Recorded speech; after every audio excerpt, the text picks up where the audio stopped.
Welcome to LC Screen Talk. My name is Larry, and we are back for another Throne Thursday. This week, however, we are ranking 52 of the characters from season 1 of Game of Thrones. And here to help me with the ranking, I have my co-host, Tyler Calvert, and Yay. Alyssa from Mainely Movies. Quick description of what is happening here today. So I compiled a list of characters that appeared in 2 episodes or more, except one. And furthermore, did something. So yes, there are a couple of other characters who did appear several times, but I didn't think we really got anything from them. You excluded the wolves too, which I'm a little upset about, but I did exclude the wolves. The dragons were only at the end of one episode, and they don't have they were only names in yet. one. They wouldn't have made the cut. So that is a little bit of explanation on who and what appears in this ranking. And then from there, we all three separately made our own ranking, 1 to 52, combined them and averaged out their score to get our definitive collective Throne Thursdays ranking of most all of the characters from season 1 of Game of Thrones. So we're just going to go starting at the bottom and work our way all the way up to the top of the ranking. And as we work through the characters, give our impression and maybe talk about if we had it higher, lower on our personal list, or why they might be where they are. So let's kick things off. Coming in dead last, number 52 is Joffrey Baratheon. Now, in this ranking, Ooh. there are 3 characters, only 3 positions out of all 52 that all 3 of us agreed on. And number 52 was one of them. We all put Joffrey dead last. Alyssa, why? He's horrible. Like I disliked him from the first time we saw him, like across the courtyard in that first episode, and all of his like sitting sideways in his throne and just being a little ass. Like he's horrible. I imagine, unfortunately, he's going to be around for a while, but I cannot wait for him to eventually die.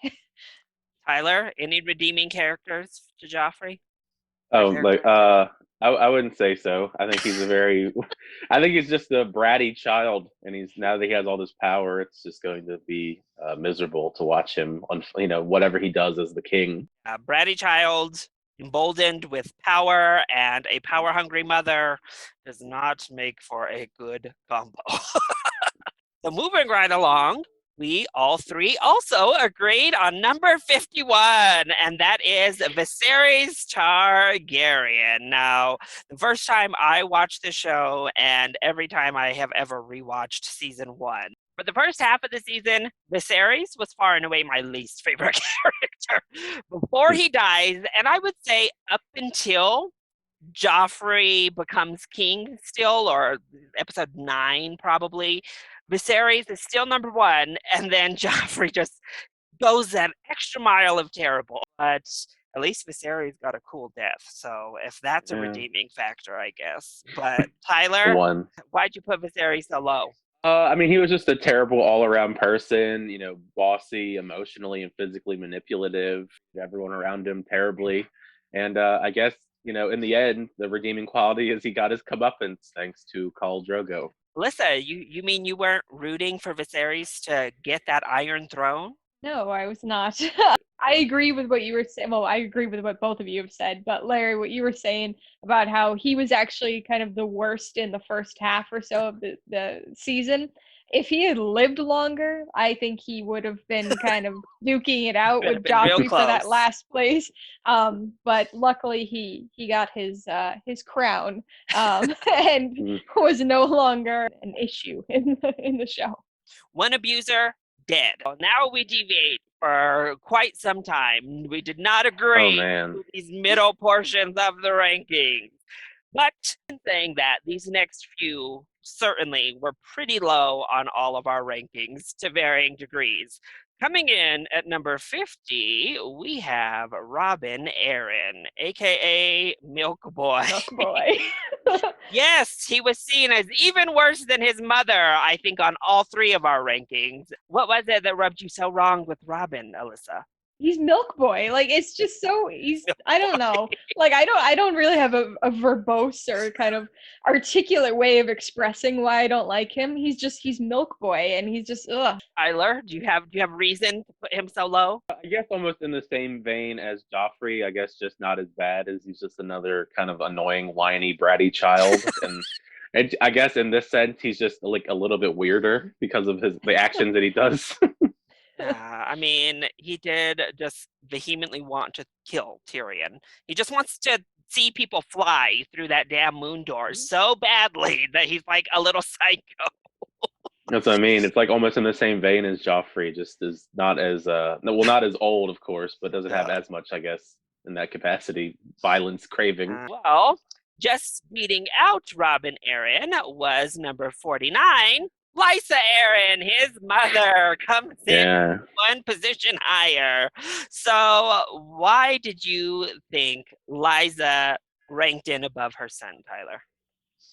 I mean, at least she had like at least some personality to her. It wasn't just all about, me, milk kind of stuff.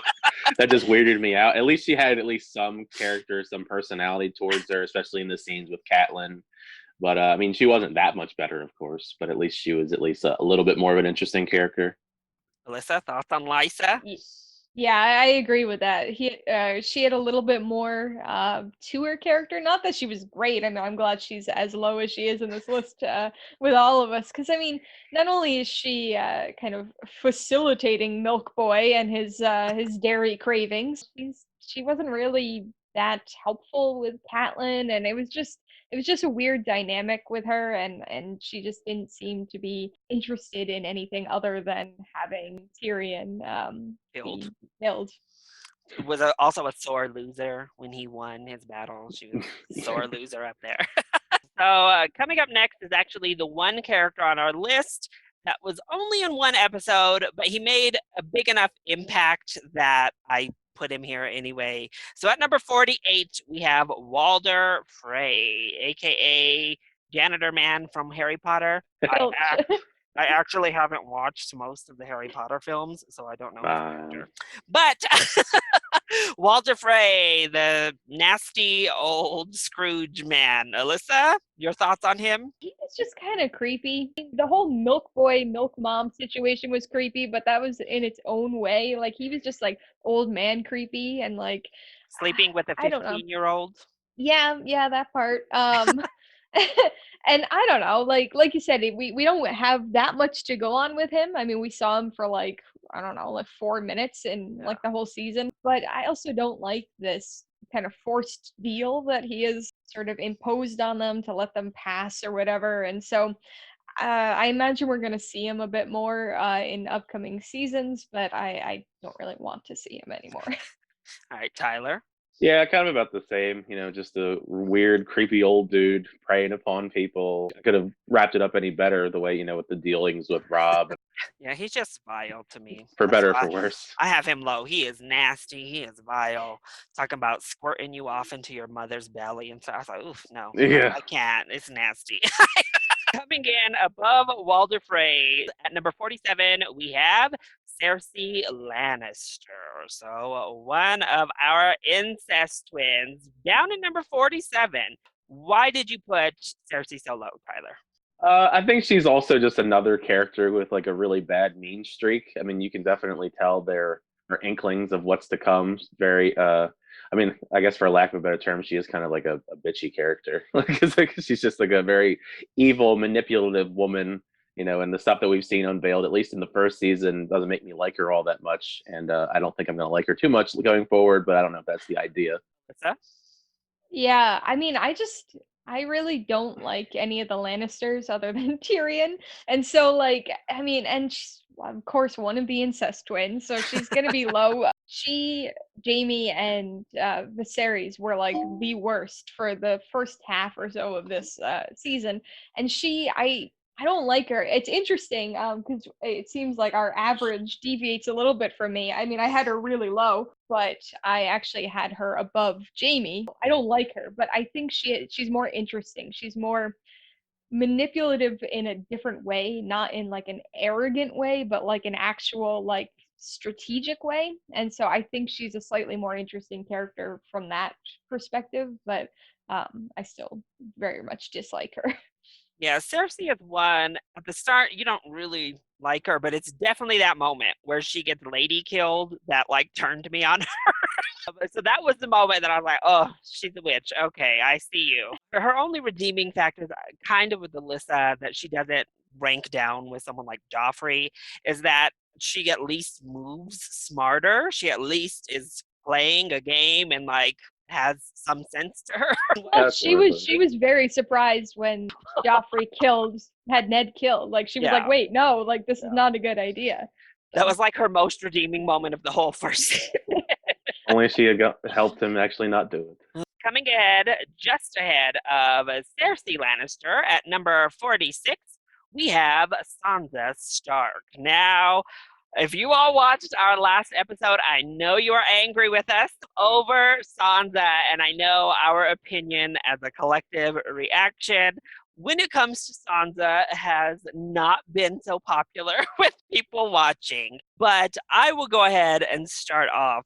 A big reason Sansa ranks as low as she did for my own personal ranking is because I don't think she's that well written of a character in season one. It isn't necessarily that she does things that are so bad. She's just annoying and she doesn't do things that really endear you to her in any kind of way. She just is a really thinly meh written character that when we get to that final episode, of course, she's a younger girl. I feel bad that she's having to look at her dead father's head. Like people are commenting with all of the traits through season one, those traits really don't exist. So that's why, for me personally, I ranked her at 39, but that's still really low. She was the worst Stark to me in season one. Alyssa, you've had some strong feelings towards Sansa this season. yeah, I don't like her. I'm clearly the one that dragged her down in her overall ranking. I had her at Yeah, 45, so yeah, I pretty pulled her much. down quite a bit. Tyler had her down there too. So it wasn't Okay. just Not that, not as low. I But was the nicest one to Sansa. But like you were saying, I think it's very much a writing thing because obviously, like me and Tyler don't have the benefit of knowing what she eventually becomes because we haven't seen the show, and so like going on this first season, she's just a poorly written character. I mean, like the acting's fine. Like I have nothing against performance side of it. It's just like she's kind of dull, especially compared to Arya and compared to the other people around her, even the Lannisters. Like they all do things, and Sansa's just there with things being done to her and around her. And so she's just a very, like you were saying, just very kind of character. Tyler, why did you rank Sansa so low? a fair amount of the things are the same stuff you guys said, so I don't want to reiterate it a third time. But other than those, I mean, she is kind of a young, naive character, so of course, I imagine that she'll get much better in later seasons. It's just like, as you guys said, she's not very well written, at least in my opinion, for the season that we did see. And I do want to address a specific one. I know both Tyler and I addressed to the person, but there's this idea that because Sansa is one of the most feminine written females in the show, that we view her as weak and meek. And I would like to definitely rebuttal that fact. In Yeah, season one, the only one who's not like quote unquote feminine, I would argue, is Arya. All the other females in the show have not been warriors or super. Cersei Lannister is one of the most powerful people in season one. She does the most moves, and yeah, she's not likable, but that's on purpose. But I don't think anyone would describe Cersei as weak and meek, and she's very feminine in everything she does. Daenerys is also very feminine in season one, and she grows and is proactive as she moves.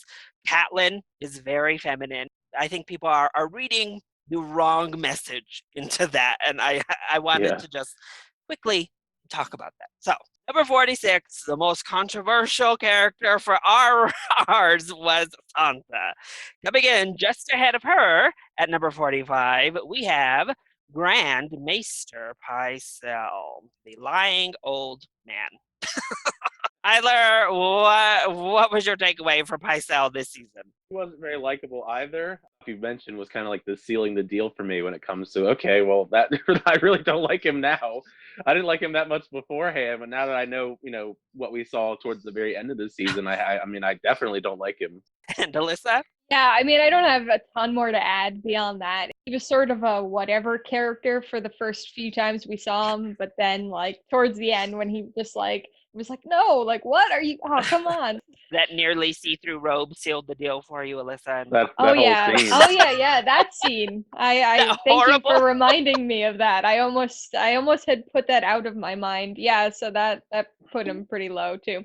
Moving right along, coming in at number 44, we have the other half of the incest twins with Jaime Lannister. So I want to go to Tyler first because on this one, Tyler was far and away the nicest to Jaime on where he placed him. Why was that, Tyler? I think he's more interesting, like personality wise, what he's done with his character so far. I think he's much more interesting, especially compared to Cersei, because I know that we kind of pair them together as the incest twins. He does more. He has a more interesting personality. We've seen him do a lot of stuff, for better or for worse when it comes to battles. I think he's been one of the more exciting as far as in that terms of the storyline, at least the battles and some of the dialogue exchanges he's had with different characters. And I mean, he's all over the place. We see him, in many different locations throughout the season. So he has a lot going on. It's just he has a very cocky demeanor to him.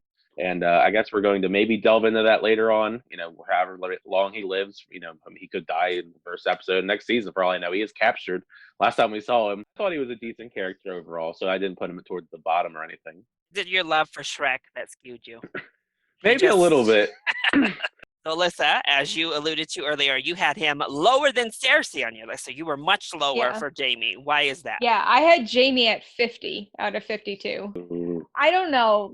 Being a part of the incest twins puts you pretty low on my list. It was kind of like what Tyler was saying, but things that he liked about him, I disliked him for those reasons. Like the fact that he was so kind of cocky about things and that he was just like, I don't know. He just such a kind of jerk, That's and what makes him interesting. But Cersei has this strategic thing. Like he pushes bran muffin out the window. Like I mean, it's like the first thing we know about him, that he has sex with his sister and then he pushes a kid out a window. Like how are you like? He's pretty interesting. I like him. He did it for love. The things I do for love. But I will say the fact that Tyler got this idea that he's Prince Charming from Shrek in my mind since that first episode has never left my mind. So that skews things a little strangely for me because I can't not see that. And then I'm like thinking Shrek and incest twins, and it just like it's a whole thing. Great crossover. Jaime has some pretty big moments in season 1 for sure. Right off the bat in episode 1, taking down Ned Stark in the middle of the season, and then of course getting captured. So I mean, he's exciting. Jaime, but I still wish Catelyn had punched him at least a couple more times. I was gonna say, hit him a few more times with that rock. Come on. Even I would. First episode, season 2, just rock right away. Yeah, I like him, but I would agree with that at least. So our next one is actually a tie for 42/43. We have two of the more minor characters of the season. First, we have Shagga, and we have Lancel Lannister. Alyssa, what was it about big mountain man Shagga that stood out to you for season 1? Very little. He really made no impact on me. So he wasn't horrible, but he wasn't great. I seemingly had him a little higher than you guys. I had him at 37, but it was just he was like a nothing character to me so far. And he can pretty much be put in here for all of the mountain people because he's the only one I included. What about you, Tyler? Yeah, I mean, he's kind of just like a nothing character, just a brute character that didn't really add or, I guess, subtract anything from the main storylines that we did see, other than, I guess, the funny Tyrion moment that cost me watching an awesome battle. Save the show millions of dollars. I guess. You were quite entertained by him calling Tyrion a half man. Like that's his Yeah, it was term of amusing. endearment for him. I did find that line amusing. Then the other half of this duo here, Lancel Lannister, aka Wine Boy, aka incest cousin with Cersei Lannister. Lancel didn't have a lot of screen time, but in his role in killing Robert Baratheon had like kind of a, I guess, played a big part in the overall plot of what took place. Why'd you put Lancel so low, Tyler? I mean, as you said, he is kind of like a background character. Stuff he is involved with isn't overall super interesting. I mean, I guess if you want to count the incest stuff towards the later half, kind of interesting. But, for the most part, his character is kind of just the errand boy who gets Robert wine, which isn't very interesting to me compared to a lot of these other characters. And then, like we see later on, after Robert's dead, he's hooking up with Cersei. So that was a bit strange. He's weird, and he also didn't really do all that much to make me like him at all. Alyssa, you were the nicest to Lancel as well. Both of these characters you were the nicest to. What put Lancel a little bit higher for you?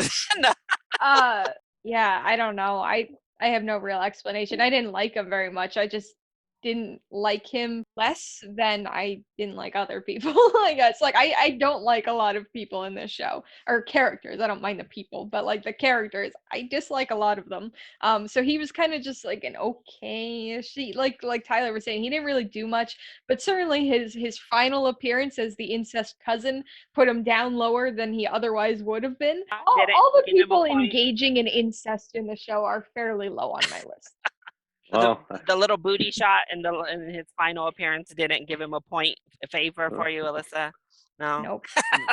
Moving right along to number 41, we have Sir Alyssa Thorne, the leader-ish of the men at the Night's Watch, the guy who doesn't really like Jon Snow, that said, great, you're not only a bastard, but you're a traitor's bastard. Tyler, what were your impressions of Sir Alyssa Thorne this season? I mean, he's just a really big jerk. I don't know. I don't know. I don't know how else to describe him other than he was just a really big jerk, frankly. All right, Alyssa. He didn't really make that much of an impression on me. Basically, all the sirs that are on this list, I had to like look up and try to like avoid seeing if they die later on, because I was like, I don't know who any of these people are. And of the sirs, I was the least impressionable because of him.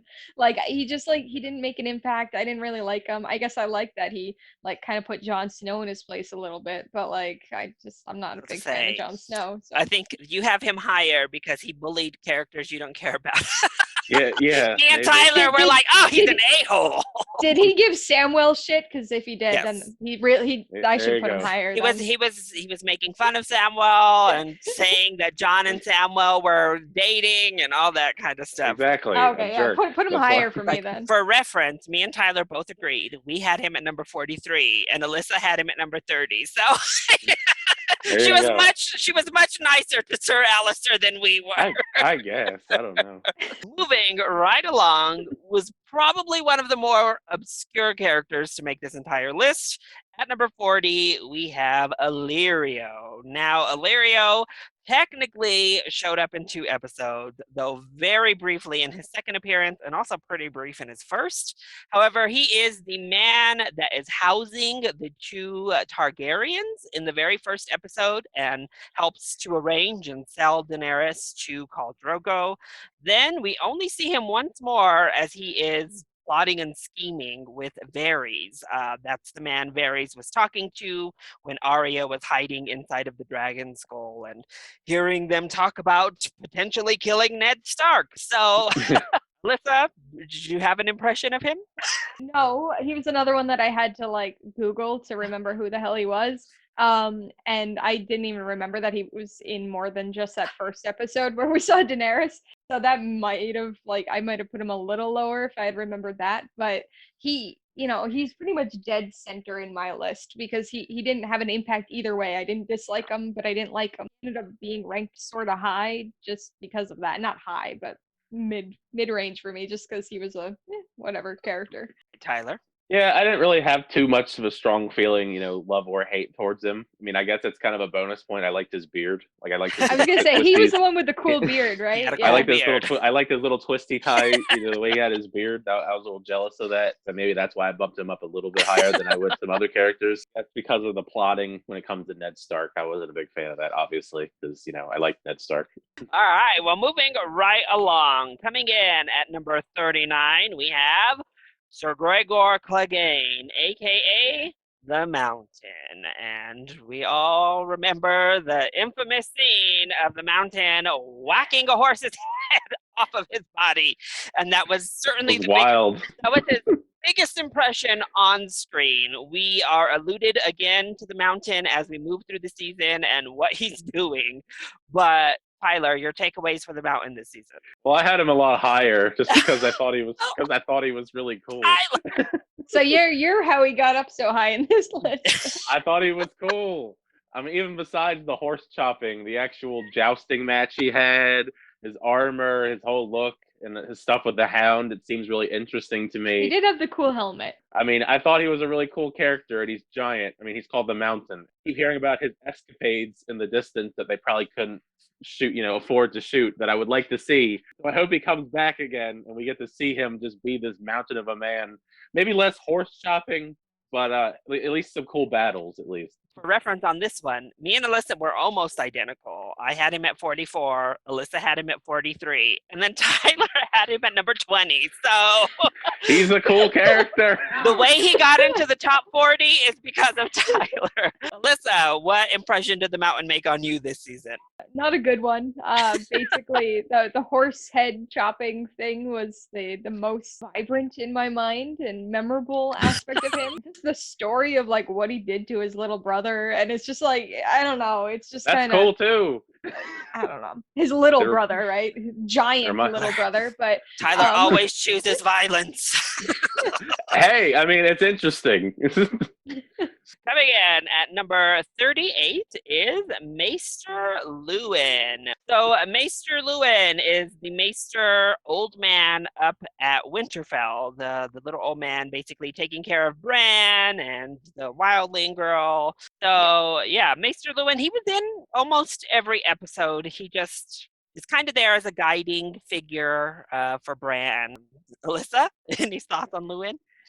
he was another kind of nothing character to me. If you didn't just say that he was in almost every episode, I would have been like, he might have been in a few scenes. Like, I don't really remember him. I mean, I guess it's cool that he's taking care of Bran, but like, I mean, the kid's having like little like raven nightmares. You're not doing that great of a job. Tyler, what'd you think of Maester Lewin? I mean, it's nice of him to look after everyone, even if he's not doing like a phenomenal job at it. In some of his funny Was he doing clips, like I guess. he never looked after Rickon? Like Rickon's like disappeared in the dungeons for like 5 or 8 he did episodes. his best. He's an old man. He did his best. He's trying. He had a couple interesting lines here and there. Yeah, not like a massive impression. Like I didn't love nor hate the character, but I mean, he was fine. One of our 3 maesters on this list. He's the middle maester here. So there you go. Moving along, coming in pretty much tied, but just barely behind. At number 37, we have Gren, who, in honesty, doesn't do much this season. He is one of the friends of John at the wall. Alyssa, That's how I felt. do you have any thoughts Yeah. about Gren? Not really. He was another one of those kind of middle of the road, like nothing characters for me. I put all of the wall people fairly low in the middle of the road characters, at least. But I think he was actually the one I liked the best of those characters, of the wall, just like, tertiary characters. But not for any real reason. I guess he just has a cooler name than the others. Tyler? Yeah, I mean, it's nice that John has friends, I guess, up there. So, I mean, they're not like super duper interesting people, but I mean, they're not bad in any way. I mean, I'm hoping that they'll get better as the seasons go Other on. than the fact that they're murderers and rapists and, they're not bad. Allegedly, some of those people their reasons for up there were questionable. Well, coming in just ahead of him at number 36, we have another wall friend in Pip, just beating out Gran. So I put Gren lower than Pip, just because we got a little bit of backstory with Pip. Like Pip had like an extra scene to tell us about himself, so I felt I knew Pip a little bit more than Gren. So I was like, okay, Pip goes higher. Tyler, any thoughts on Pip? Same. Yay, friends for John. I don't know. I mean, they're about the. I feel about the same as with him as I feel with almost everyone up at the wall, Alyssa, as far as his Yeah, friends go. same Jon Snow. you just same like thing. I had them flipped, but like I had Pip one below Gren, but like just because you I didn't don't like care his about name, either. huh? They're just like, yeah, like it's a dumb name. Now we move on to another character who primarily was about the wall, and that is number 35, Mr. Benjen Stark. This is John's disappearing uncle who encourages John, is very nice to John in the first episode we see him in, and then kind of just tells John like it is up at the wall and rides on above the wall, and we don't know if he's alive, dead, or what happened to him. Tyler, He's just any thoughts chilling. on Benjen? I mean, he didn't leave like a long lasting impression on me from his. I guess, but like one of the things I mostly remembered was I thought it was maybe could have been his hand for like an Yeah. episode or two. Like he was just lost out there. Hopefully he's okay. I guess if his He's horse with the just Shadow left him. Cats. I mean, maybe he'll be more interesting if we ever see him again, or whether he's alive or dead. He could be like frozen in the wilderness somewhere. I guess. Alyssa? I mean, he's another one that like all of the wall characters for me that are not Jon Snow or Samwell. Like I don't really have much of an opinion on him. I had him like just below Gren and Pip, so he's just Noticing another a one of trend. those like kind of nothing A characters. trend of everyone from the wall is at the bottom of Alyssa's list. Well, moving right along, we have a character we were very divided on. And coming in at number 34, we have Petar Baelish, aka Littlefinger. Ooh. You guys put him so low. Screw him. So, People are gonna hate me for my ranking.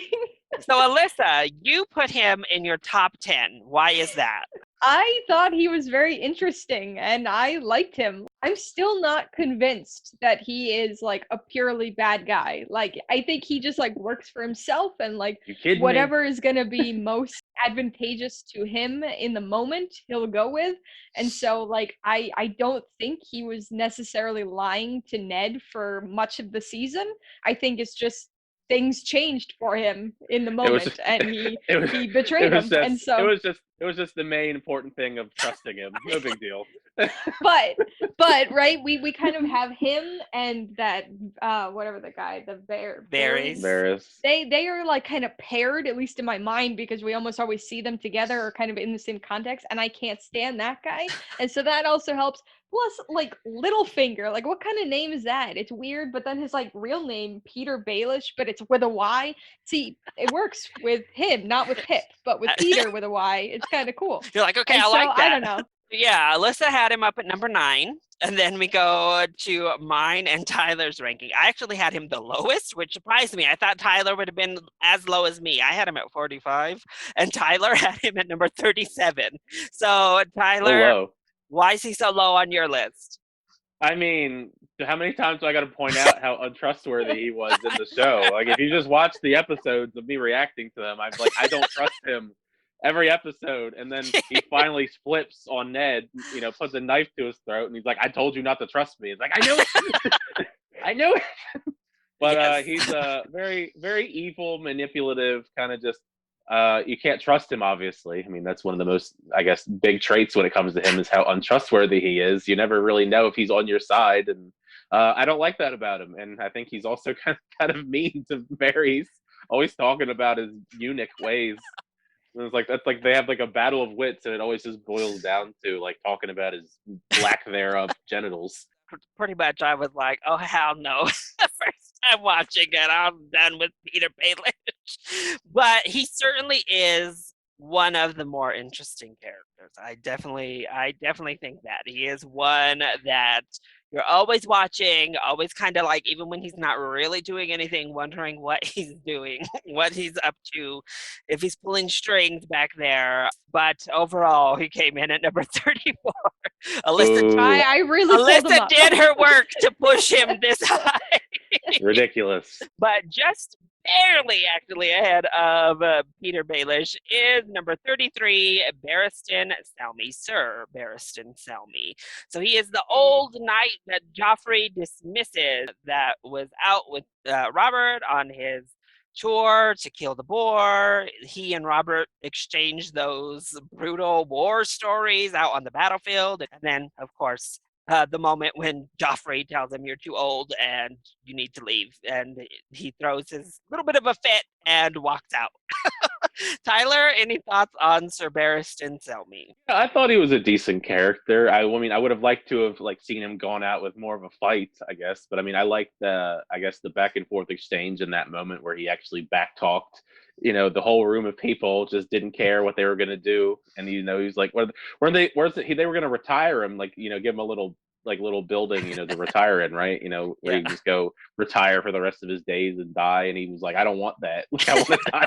I don't want to die like a warrior's death. And I was like, yeah, die a warrior's death. That's the badass. Alyssa, your thoughts on Sir Barristan? Like I said before, all of the Sir whoever's were kind of like they all ran together, so I had to look him up. But then when I realized who he was, he's my second favorite of the three Sirs. It was really that final scene that we had him with that kind of cemented his okayness for me. Like Tyler was saying, that he kind of was really kind of standing up and sort of actually throwing it back at Joffrey a little bit and just Scaring not Joffrey. having it. Yeah, Like a yeah, he boss. threw the sword and it was like 20 feet away, and Joffrey's like, oh my god, a sword. Well, coming in at number 32 is Robert Baratheon. R.I.P. to the king. I'm surprised he's so low, Tyler. Would have thought you would have been able to pull him way up. So, Well, Tyler, how are your final thoughts on Robert after the season? RIP, first of all. I'm conflicted just in the sense that he did start out very friendly and jolly, maybe I'll like he's a jolly character in the beginning, very beginning. And then we finally, we saw his mean streak, and we kind of just unraveled his character as the episodes went on, and he just became a very terrible person. He was very war hungry, abusive emotionally and physically, as we saw many times. And overall, he just didn't seem like overall a great person. There were some points in the show where you could tell he had at least, some of a heart when it comes to loyalty, especially when it comes to Ned. But otherwise, it seemed to be kind of his downfall that he drank so much wine and trusted people around him, since it kind of got him killed. It's still a little conflicted for me, because I liked some of his attributes, but overall he wasn't a nice person. But I mean, it's very hard, I think, to find nice people in Game of Thrones. Alyssa? I didn't like him nearly as much as Tyler. I had him. He was funny. 39. Yeah, you had him so by far low. the lowest. Alyssa was yours. But I agree that the first couple episodes he had his jolly streak and he was okay.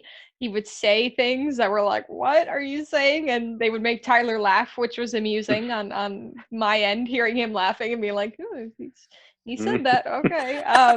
But Ridiculous stuff. he was okay at first, but then yeah, he just had this shift, and all of a sudden he was kind of this jerk character, more so than just the jolly jerk that he was to begin with. He became sinisterly jerk-ish like that. I didn't like how he was lying. I didn't like games he was playing and his attempts at undermining what Ned was trying to do too. And their friendship was really his only redeeming aspect, that he wasn't entirely anti-Ned, I think, is the only reason I had him even at 39. Yeah, Robert is definitely one of those conflicting characters for me in season 1 as well. I think he has some funny moments, those little moments of levity you want to like. He's one of those you want to like him. And then he just does some really dark stuff, and he feels like such a dark character. I think his saving grace for me is that he was way better than the alternative, which was Joffrey. Yeah. Where you're like, if only for the fact to keep Joffrey off that damn throne, I wish Robert had got himself killed. What a way to go out, though. You can kill by a boar. He also was not a good king. He had too many downfalls, and I think that's ultimately why he comes in so low on all of our rankings. Just ahead of Robert Baratheon at number 31, we have Miri Mazdur, the witch that killed Mm. Daenerys' child, kind of, maybe, who saved Khal Drogo and who Daenerys saved. Alyssa, you were the kindest to Miri Mesdor. Why did you have her much higher than this on your ranking? I didn't find anything like negative about her. For me, it's like I only have a few that I really like, a few that I hate. I have a lot that I dislike, and then a lot that are just like ones for me. And she's kind of in the middle of like being an character or being a sort of okay one. And so she ends up kind of being in the higher spots because like she didn't do anything negative, I guess. She didn't do anything to make me dislike her. Like she did what she said she was gonna do, right? She saves Khal Drogo. Wasn't how Daenerys wanted him saved, but she never said that she could save him any other way. And like she saves Daenerys. I think Daenerys's response and reaction was way over the top from what Osmeri deserved. And like I'm not saying I like love the character or anything, even though I put her at number 12. But What? like she was okay. So I didn't clearly love I'm the her. one Put her that in really the. boosted her up. I didn't love her, but I put her in the top 15 of all the characters this season. So on the Yeah, that's complete true too. opposite end of the spectrum, this was actually an interesting character because, yeah, you had her at 12. I had her pretty close to where she ended up. I actually had her at 28, and then Tyler had her at number 46. So we were all over the map when it came to Miri Mesdor. Tyler, why so low for you? I mean, she was just everything we said. When it comes to Khal Drogo and Daenerys. I mean, I think the whole situation could have been handled better. I guess in general. I mean, even if that was the case, I guess maybe she could have elaborated more on I guess the specs. I guess her spells could do. Maybe not waste everyone's time. I guess that's I mean that's one way of putting it, I guess, for lack of a better term. And then going through all this hoopla with Khal Drogo, and he's just laying there as like a statue, basically, and he has like this whole like monologue. Daenerys, when it comes to it, doesn't really matter what you do because like by the time you like freed me, like I had already been like assaulted and all that stuff, and thankfully because Cole's dead and your kid's dead, they won't pillage people and all that hoopla. So in her head, to me at least, it felt like she was doing the right thing, so she doesn't feel any sort of remorse for her actions. And I guess that's part of what got her burned to the stake. So I was okay with it because Yeah, now Daenerys doesn't have Khal Drogo, doesn't have a kid. Oh well. I think I'm in the middle of your two thoughts. I understand and I see parts of why Miri Messenger felt the way she felt. I saw why Daenerys felt the way she felt, and I was just conflicted. And so she ended up right in the middle of my ranking. Seems fitting, I guess. So next up, we actually have a four-way tie. So number 27, 28, Oh God. 29, and 30 are all tied. So coming in on our four-way tie, we have Khal Drogo, Yay. Maester Aemon, Renly Baratheon, and Sir Roderick Cassell. We'll start with Sir Roderick Cassell, who is the man who has the hair and then the little braid. Alyssa, any thoughts on him? That's why he was the best of the Sirs. Again, the Sirs were nothing characters to me, but he had the coolest facial hair. Tyler? I feel like that's definitely part of the bump for me because I thought the facial hair was unique and interesting. But he was an okay character. He was another one where I was just like iffy on because I didn't love him or hate him in any way. All right, then we'll move on to Maester Aemon. Now, he is the really old man that revealed he is a Targaryen. He's the Maester up at the wall with Jon. Tyler, any thoughts on him? I think it's interesting that he's actually a Targaryen. I mean, there's two, I guess, technically, because Viserys is dead, so it's Daenerys and him. So I feel like they should get together because I feel like that's a very interesting plot thread for him. Right, Alyssa?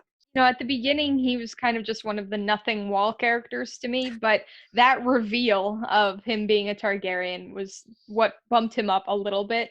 On my list, I have like all of those wall people right in a row. I have him, then Gran, then Pip, then Benjen Stark. I told you. So he's just the most interesting of the wall people, of the secondary, tertiary wall people, because he's a Targaryen. Moving along, another one of the pretty minor characters of season 1. In this tie, we had Renly Baratheon, Robert Baratheon's younger brother, who was getting a shave down when we first kind of really introduced ourselves to him, and then tries to get Ned to act and overthrow Cersei while he has the chance. So, Tyler, any thoughts on Renly? I think it was interesting in the sense that he was going to try and at least, overtake, and be, I guess, take the throne, so to speak, when it comes to that stuff. I guess the stuff with the shaving was kind of interesting for not to me personally, but I guess that was like a memorable moment for him this season.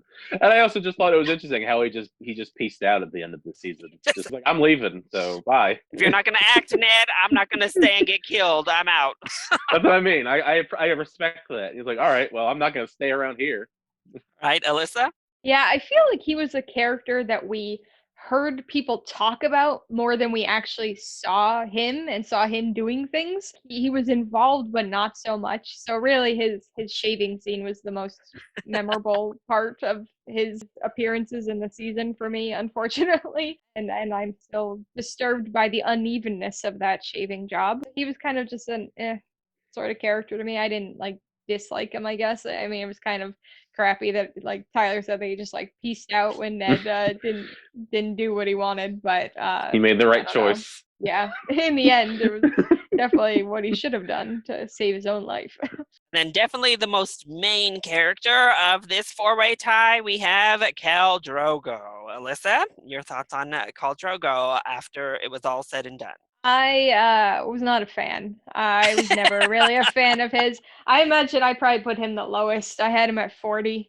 Definitely, and I just the lowest. Yeah. So I dragged him down. Sorry, people. He was just such a kind of dull character to begin with, and then he was probably most interesting when he was like a vegetable at the end. Like it was just like I don't know, like I didn't like him. His introduction was terrible. He's just like assaulting Daenerys, like who's like clearly not into it, and it's like, oh, this is who we're gonna be seeing. And then it was like a Stockholm syndrome sort of thing, because then all of a sudden she was like, my sun, my moon, my whatever the hell their stupid terms of endearment were, whatever that crap. Like I'm glad he's gone. Tyler? I mean, it is of course a little bit biased just because I do like Jason Momoa. I mean, like he's in my background. I mean, not as Khal Drogo, but as Aquaman. But it's a little biased in that sense, but yeah, that's right. Actually, as a character, I mean, definitely not the best introduction to introduce your character in like assaulting people. But I guess once everything calms down, so to speak, for lack of a better term, he wasn't like assaulting her every time we saw him on screen. At least he had some interesting interactions when it comes to the battles. I think he had probably the coolest kill of the whole scene, coolest kills out of everyone that we saw this season when it comes to when he poured all that liquid onto Viserys' head and when he like ripped out that other guy's throat.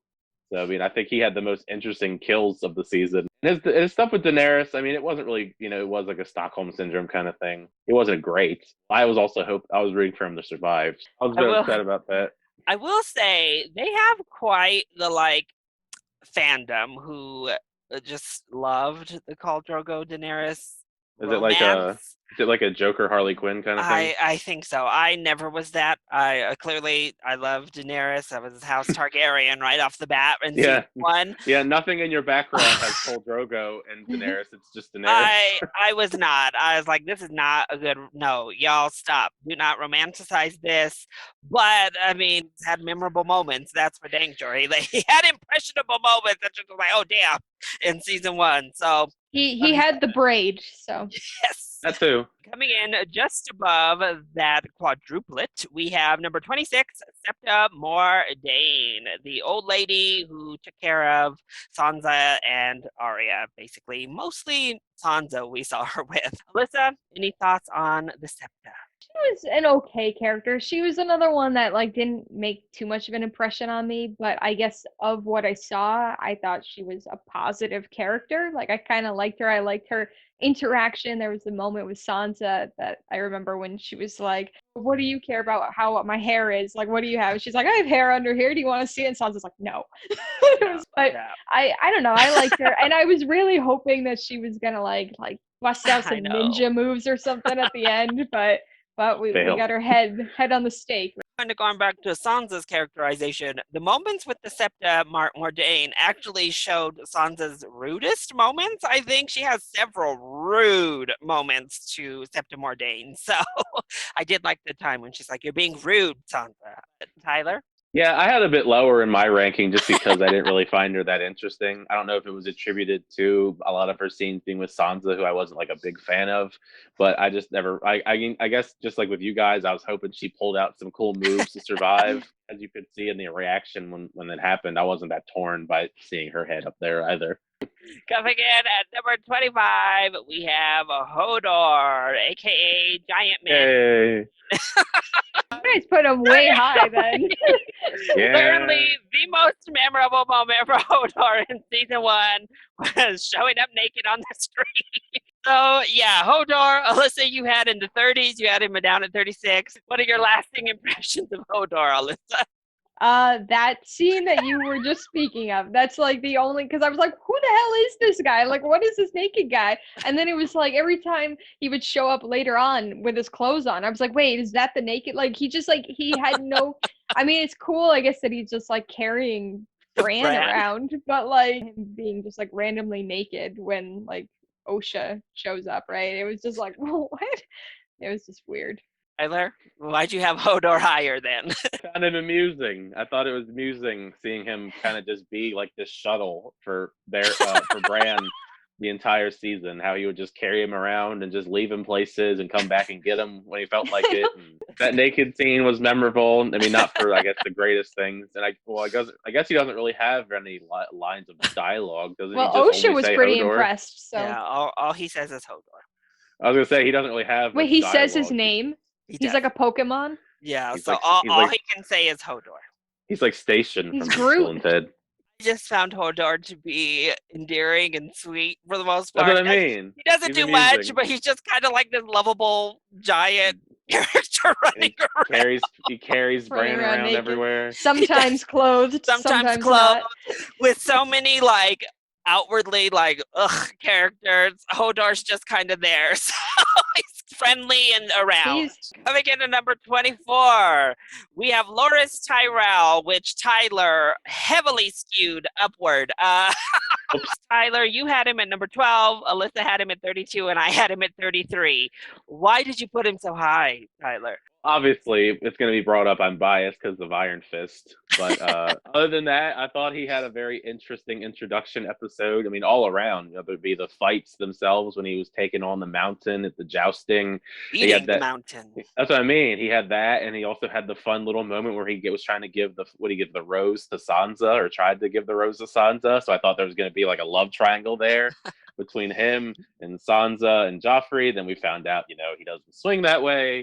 I think he made an interesting impression, at least with this one episode that he was heavily featured in. So I'm excited to see more of him, hopefully in the future. Alyssa? so I gotta say, definitely with what Tyler was just saying, like I definitely didn't think you were gonna say when he was giving the rose. I thought you were gonna say something else.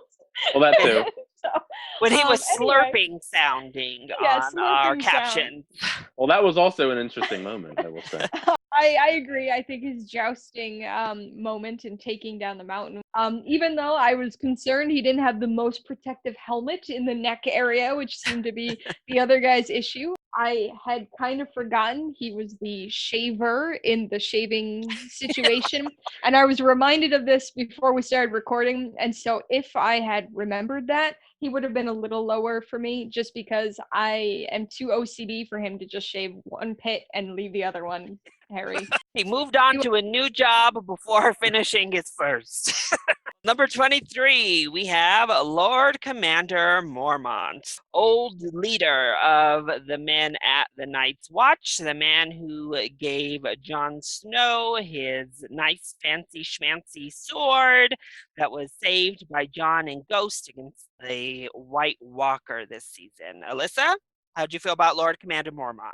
Didn't really have too much of an impression of him. Like he was a wall character, so like they're all in basically the same zone for me. I had him a little lower. He's probably the lowest, well, second lowest of the wall characters for me. I don't know. He was okay. He kind of got better in the later episodes. Like his reaction to the zombie guy and then giving the sword and stuff was okay, but I really didn't like him at first when we got up there, but I mean, I don't really like the wall that much, so. I think we've noticed based on this ranking. Tyler, your thoughts on the Lord Commander? I guess I don't really have too much else to add. I mean, I agree a lot with what Alyssa said about him. He gave that cool sword to Jon, so I guess that gives him some points because I thought that sword was really awesome. If you watch the reactions, I talked about how cool that sword was. I wanted to see it in action. He's Jorah's dad, right? Correct? Yes. Yeah, he's Jorah's father. Yeah, seem to have a trend of liking the Mormonts, so hopefully that continues. You can tell that Tyler and I like Jon more than Alyssa. He definitely was higher on my list as well, just because he takes a liking to Jon. He takes like this mentor role to Jon and welcomes him in. Basically why he's so high on my own personal list too. So that sounds about right with me too. So this one will have Alyssa shook at number 22. We have Lord Varys, who Alyssa had very much lower on her list. I had him at 41. I was going to say, you had him in the 40s. I hate him. That's in the zone of characters that I hate. I had him at number 8. So I am the reason he is this high on the ranking. So he's your little finger. He's my little finger of the two. And Tyler had him at 25, right around where he ended up on the list. So Tyler was in the middle. Why did he make the middle of your ranking, Tyler? I think he's way more interesting than Littlefinger. And I also think he's way more trustworthy. I mean, obviously, they both have their own themes and their own, I guess, vices. But I feel like he's a much better character. He's much more interesting. I feel like he brings a lot more to the table than Littlefinger does. And I just feel like he's also overall just more loyal, even if he does have, I guess, his little birds or whatever he listens to. All right, Alyssa, why was he so low in that hate realm for you? Because he's just like, I really don't like him. Things that you guys were saying about Littlefinger before are what I think about Varys. Like, I don't like him. I think he's untrustworthy. I have never once been like, oh yeah, he's okay, or like, he's on the level here. Like, I mean, he has some kind of entertaining interactions with Littlefinger sometimes, but like, that's about it. Like, I do not like Varys. Do you trust Littlefinger? I do. Like, I trust that. Is it that you feel you know his motives and you don't know Varys's motives? Is that like the difference? I guess, yeah, because Varys, like, I don't know who. Yeah, I mean, Littlefinger kind of has his own thing going, whereas like Varys is like, I don't know, like if he's like technically a servant of the court or like what his role actually is, you know? And so like what other external motivation would he have besides serving that and serving the king and that kind of aspect, whereas Littlefinger, he's just doing whatever the hell he wants, and so just betraying people, you know, no big deal. Me and Alyssa were definitely on the opposite teams when it comes to the two sneaky ones. I think everybody starts off side-eyeing Varys right off the bat. I mean, how can you not? He's like sneaking around right off the bat, talking about his little birds let him know Catelyn was coming, and you're like, what the hell? But as we go on, my biggest concern with Varys through season 1 is that conversation he has about killing Ned, or one hand dying down there, and then him going up to Ned and giving him different type of intel. So it's like, Murr! But I think ultimately the same time frame defined Littlefinger and Varys for me, right around when Ned is captured. Defined on who I liked and who I didn't like. Did he sneak up behind Ned, put a knife to his throat, and say, I told you not to trust me? Okay, but did Littlefinger go down into the dungeon and say, I could get you out, but I'm going to leave you here, so tomorrow you're going to get your head chopped off? But Littlefinger also was in the position that got him down there in the first place. So Varys could have gotten him out and didn't. So who's the real monster here? I guess they're both terrible. all very Both. sneaky business. I always like his interactions with Littlefinger. Those are some of my favorite I conversations think they're great. that are had in season 1. Even if a lot of them are just about him being a eunuch. But I even like his responses, like, "Oh, you can do better than that, Lord Baelish." You just like his theatrics. Yes, he's very. Maybe that's probably it. I think he's more theatric in his ways than Mr. Baelish is. Rounding out our top 20, we have another tie. So tied for 20/21, we have Sir Sandor Clegane, aka the Hound, and Gendry, the bastard son of Robert Baratheon. So, Alyssa, you have Gendry quite high in your ranking. Why is that? It was just he didn't rub me the wrong way in any way. Like he was just one of the ones that like I didn't think he was like a great character. Like we didn't really get too much with him, but like what we got, I thought he was a pretty decent character, you know. He doesn't know who he is. He's working hard and then he has like the good scene at the end with Arya. I don't know, I liked him. So I had him at 13. Tyler, you had him a little lower. Yeah, I just didn't think he was that interesting overall. I mean, the revelation of his real lineage. I mean, that was kind of like the one interesting thing I felt about him in the whole season so far. Of course, maybe we'll get more with him in season 2, since it seems to be alluded to we're going to be seeing a lot more of him. At least for right now, I guess the only thing that's really keeping me interested is like his lineage that he doesn't really know about, his secrets, I guess. And on that tie, we have the Hound. Tyler, you actually have the Hound highest on your personal list. What was it about the Hound that got him up here? I guess it's, some of it's superficial. I do think he looks pretty cool. But He has a very cool helmet. He has probably the coolest helmet, right? The Hound helmet. Both him and the Mountain, I just think their dynamic is so interesting. I guess just hearing their stories, it reminds me of like something ridiculous out of like wrestling, like WWE, like their storyline of these two brothers. It reminds me of Kane and the Undertaker. I guess if anyone watches wrestling. Who did you have higher, Tyler? The Hound, by much. They were like 19 and 20, I think they were. I think the Hound had more interesting moments. He also had more screen time. I think he's going to be a really cool character going forward. I didn't put him that high because he smacks Sansa around, if anyone's wondering. Right, Alyssa? Gonna say I think him killing the butcher boy was probably the thing that I was most distraught over, but I don't know, he was much better, I thought, than his brother. So you condone killing innocent children but not horses. Pretty much. No, he was just a much more interesting character, and like you said, he got a lot more screen time, so we saw him a lot more. He seems to have an interesting kind of streak to him because he clearly has this sort of feud with his brother, and they have that fight kind of moment where he's like trying to pull him off, and then it's just, I don't know, I think there's more to the Hound than what we've seen. I don't think he's necessarily going to be like a good character that's ever redeemed, but I think he's going to have moments here and there where he's not just like this brutal killing machine. Coming in at number 19, one of the divided characters in our ranking, we have Samwell Tarly.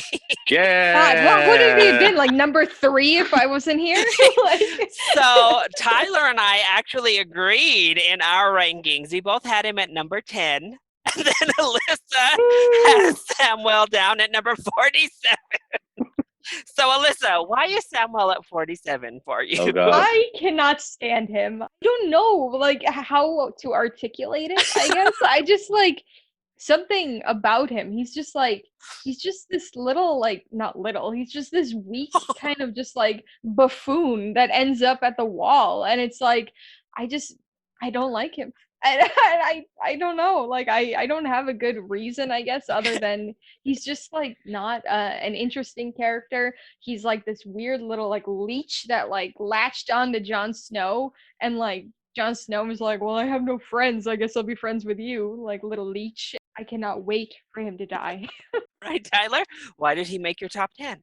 I mean, I think he's like a fun, sweet character. I think he's a good friend, to have up there with John. I think he's my favorite out of the bunch of people that I guess John befriends up at the wall. He has some fun, humorous moments. I think that he's going to have some interesting dynamics going forward with John, whether, if he goes forward with him in the future or not. I guess we'll see.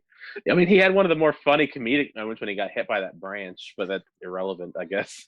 But I think he's a fun, nice character. I mean, there's not too many nice characters in Game of Thrones, at least at this moment.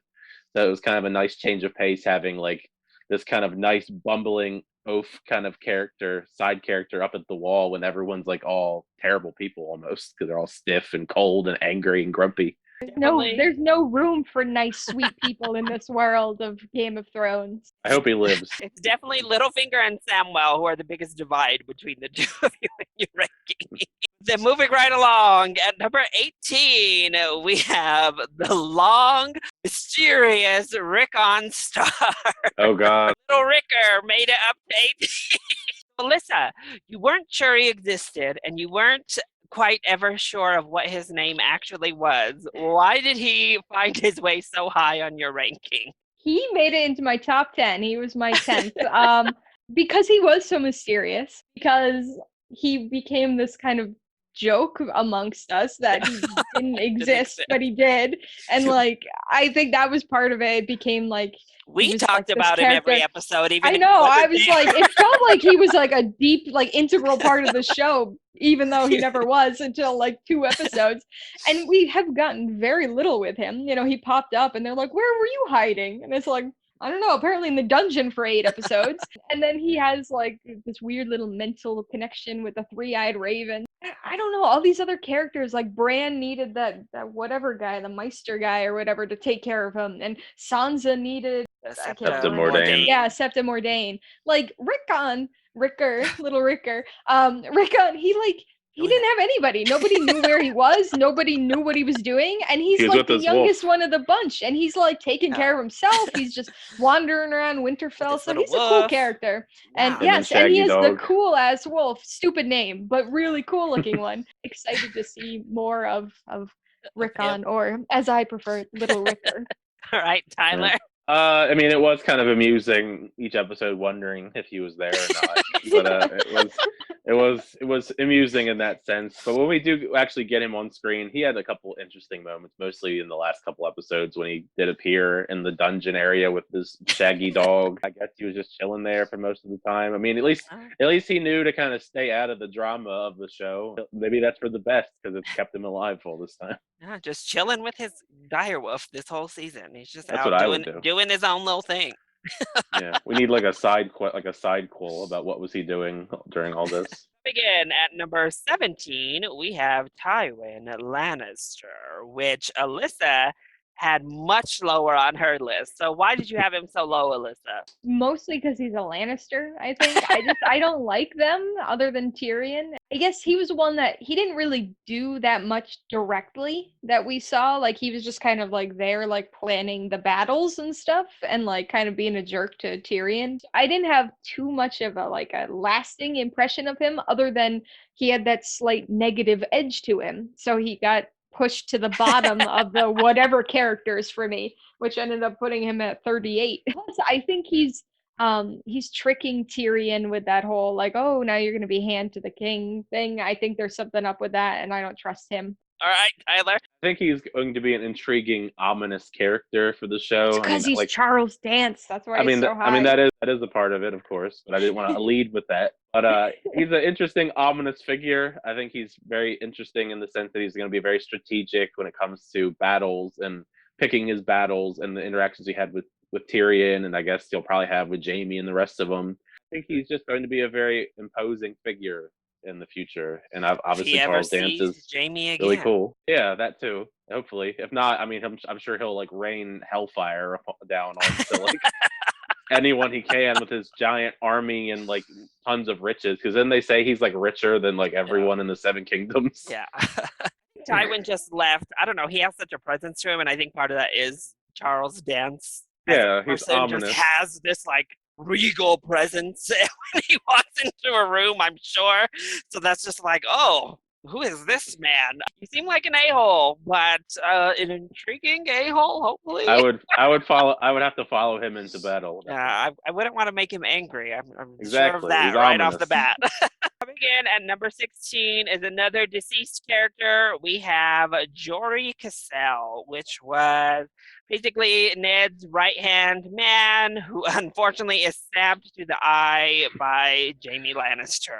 Alyssa, Jory is quite high. Why do you think that is? I don't know for you guys why he's as high as he made it. It's one of the kind of middle of the road characters for me, but again, I liked him. I liked his loyalty to Ned. I liked his moments there, and I was sad that he got stabbed through the eye, especially since he got pulled away from the brothel. He didn't get to stay and like get that one last look, and then he gets stabbed in the eye. I think he was like the best character, but he was one of the ones that was kind of like an almost nothing character in the sense of like the broader scheme of things, but had that positive kind of tinge to him. Tyler? Yeah, I thought he was a very likable character. I did appreciate his candor. The scenes that we did get with him and his loyalty to Ned was also a nice bonus. And as you know, it was already said, it was unfortunate when he got stabbed in the face. Leave like a lasting impression, I guess, up besides his death, because his death was pretty brutal. Yeah, he had those moments like teasing Arya. Yeah, he was one of the few nice people. He was loyal. He was one that, looking at it, I think we had him at 23, 18, and 21. His just average score bumped him up to 16 because the other ones, some of us put higher, other of us put way lower. So breaking into our top 15, we have another bit of a minor character. We have Miss Roz. Apparently made a lasting impression. So Tyler, was it just the exposition or was there something else that got Roz this high? Oh yeah, totally. It definitely helped. It definitely helped her amusing scenes that she had throughout the season, whether it be I guess whoever she's with, but specifically the ones she had with Theon Greyjoy. I found a lot of their interactions to be quite interesting, and also just her, I guess, allure, just because we always heard about her, like even if she wouldn't see her. So I guess she was just always in my mind, one way or another. I thought she was an interesting character. Not like she wouldn't be like my favorite character or anything, but like she was like one of the more fun, I guess, middle character, side character that we saw throughout the season. Hi, Alyssa. Yeah, I agree with pretty much everything Tyler said there. She was one that got referenced a lot, even if she wasn't on screen. So there was like kind of this mystique built up about her before we even saw her. And then it was like, oh, wait, is that her? That's Roz? And then it was like, she was just like everywhere. And she had her exposition scene there, which was quite captivating to some of the people in this video right now. I thought she was entertaining and not a negative character really in any way, so she gets bumped up on my list. So just ahead of Roz at number 14, we have Osha, the little wildling who has taken to helping out Bran Stark as well. So Alyssa, thoughts on Osha? Osha was an interesting one because when she's first introduced, like I was like, oh man, like she's horrible. Like I thought she was gonna get pretty much. Like I expected that she was gonna get killed, and then when they didn't kill her, I was like, oh, I can't wait to see like when they kill her. But like she's like a decent character now. She's just kind of like the one that's hanging out, making it so Bran doesn't have to be stuck with creepy naked Hodor for all the time. Like like there's somebody else around, and she's standing up to people, standing up to Theon in that one scene. I think she's interesting, and I'm really curious to see what ends up happening with her character. Tyler? Yeah, kind of about the same thing. I didn't find her as interesting. I did have her a little bit lower on my ranking when it comes to her character. She was okay. I just didn't I didn't feel like she was that super memorable. Some of her interactions with Theon, I think if I had to go between the interactions, I think I like Ross's interactions with Theon more than I like Osha's. I loved that roasting. But, I love a good roast.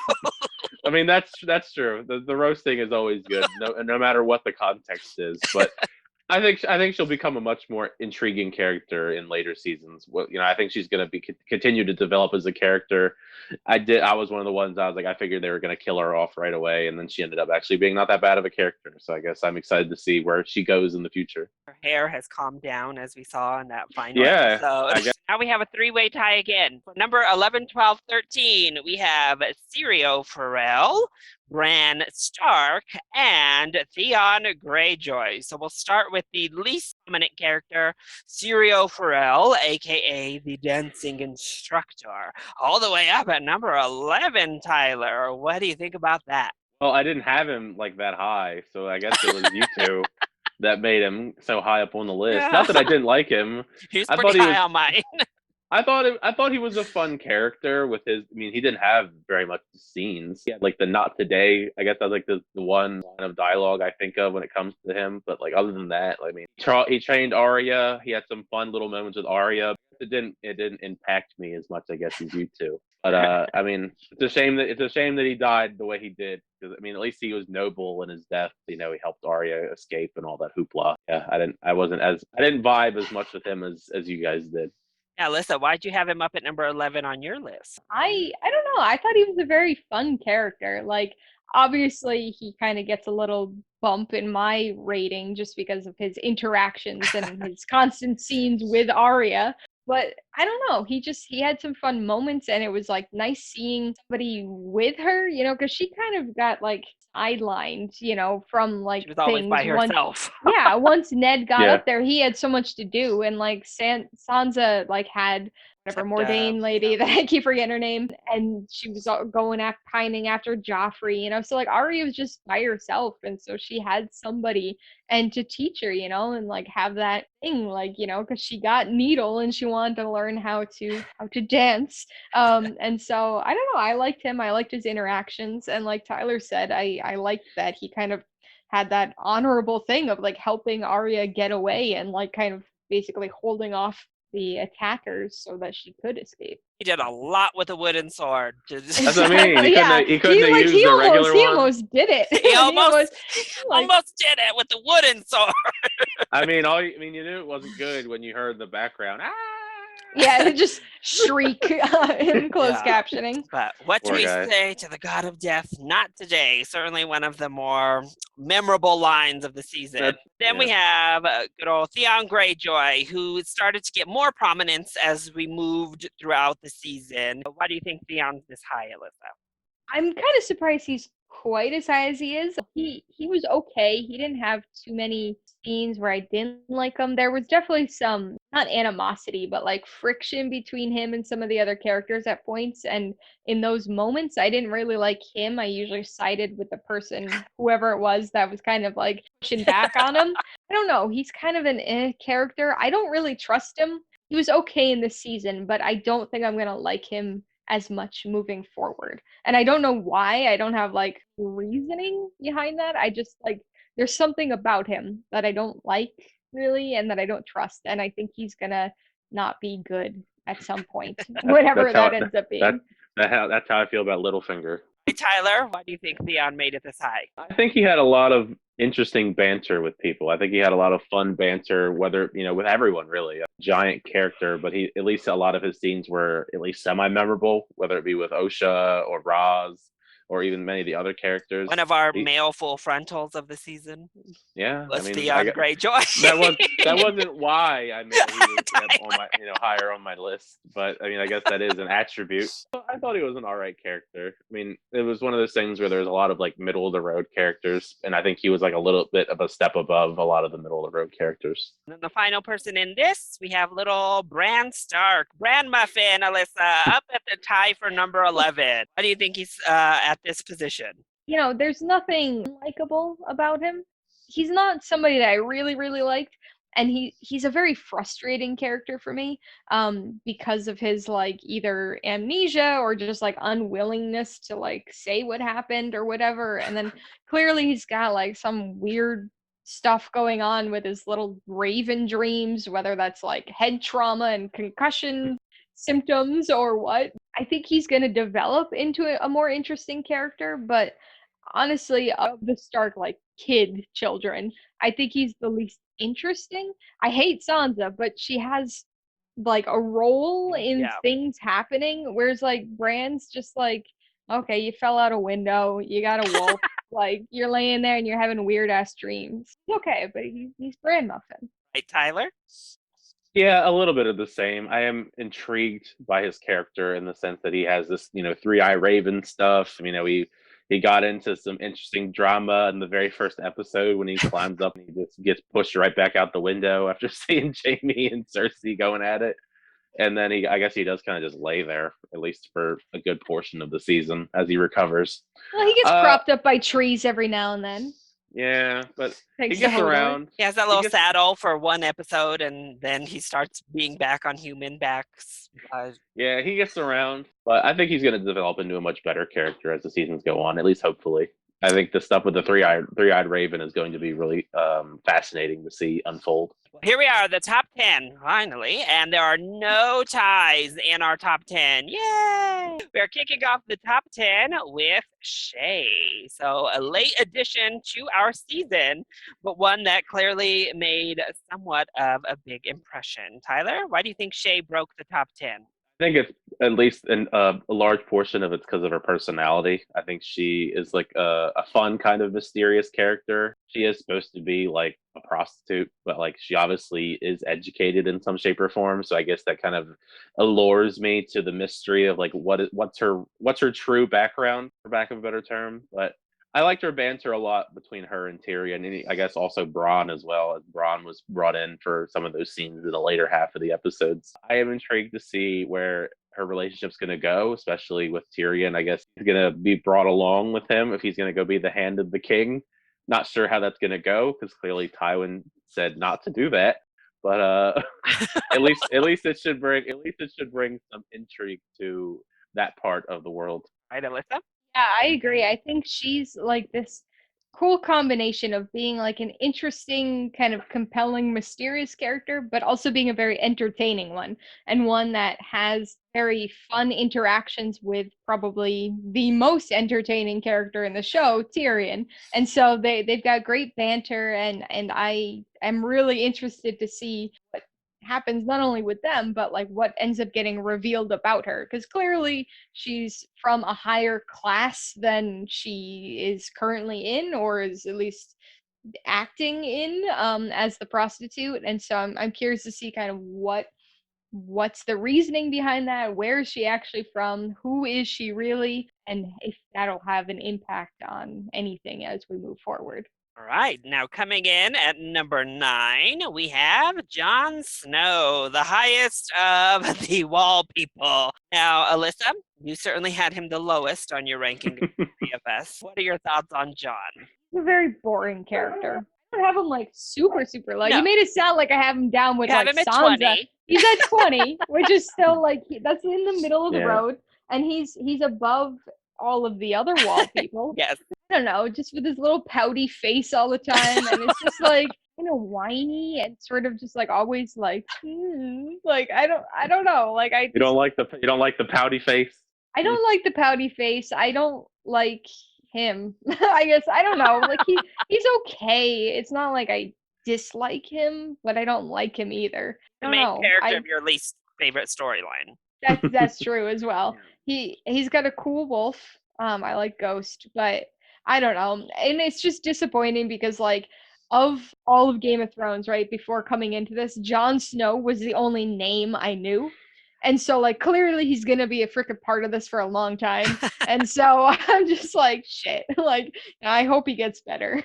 Right, you actually ranked him right at number 9, Tyler, so you got the ranking right on. Thoughts on Jon?